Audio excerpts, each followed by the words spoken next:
Sementara itu pemirsa, pencocokan dan penelitian alias coklit adalah kegiatan yang dilakukan oleh petugas pemuktahiran data pemilih yang bertugas diantaranya untuk mencatat pemilih yang telah memenuhi syarat tapi belum terdaftar dan mencoret pemilih yang sudah tidak memenuhi syarat dikarenakan sebagai berbagai hal. Salah satunya meninggal dunia dan menurut Lani Oyintu, tahap coklit di Sulawesi Utara sudah mencapai 86,70%.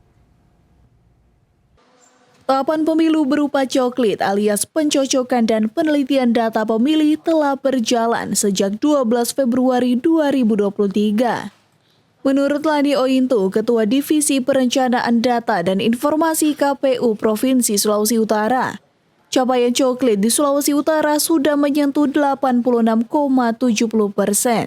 Sudah sementara ada di tahapan pencoklitan pemutahiran data pemilih untuk pemilu tahun 2024. Laporan dari Kabupaten Kota hari ini Sulawesi Utara sudah menyelesaikan proses coklit sekitar 86,70%. Waktu coklit sudah dimulai sesuai dengan tanggal tahapan, tanggal 12 Februari sampai dengan 14 Maret 2023. Jadi ada sisa hari lagi, beberapa hari ke depan, untuk menyelesaikan proses coklit yang sementara dilaksanakan oleh teman-teman Pantarlih di lapangan. Dari 15 kabupaten kota di Sulut, ada yang sudah selesai, bahkan ada satu kabupaten kota yang sudah selesai proses coklitnya, yaitu ada di Kabupaten Mitra. Mereka telah menyelesaikan proses coklit baik secara manual maupun proses e-coklit. Jadi secara manual mereka sudah selesaikan 100% untuk Kabupaten Mitra, dan juga secara di aplikasi e-coklit mereka sudah selesai menginput proses hasil coklit lapangan. Itu ada di satu kabupaten kota yaitu Minahasa Tenggara.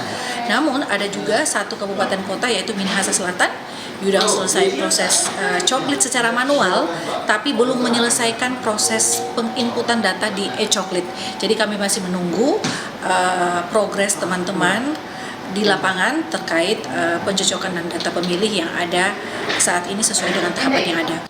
Ia pun berharap sebelum berakhirnya tahapan coklit pada tanggal 14 Maret 2023, tim KPU Sesulut sudah menyelesaikan penyusunan DPS atau Daftar Pemilih Sementara. Regina Mangke melaporkan untuk Kawan TV.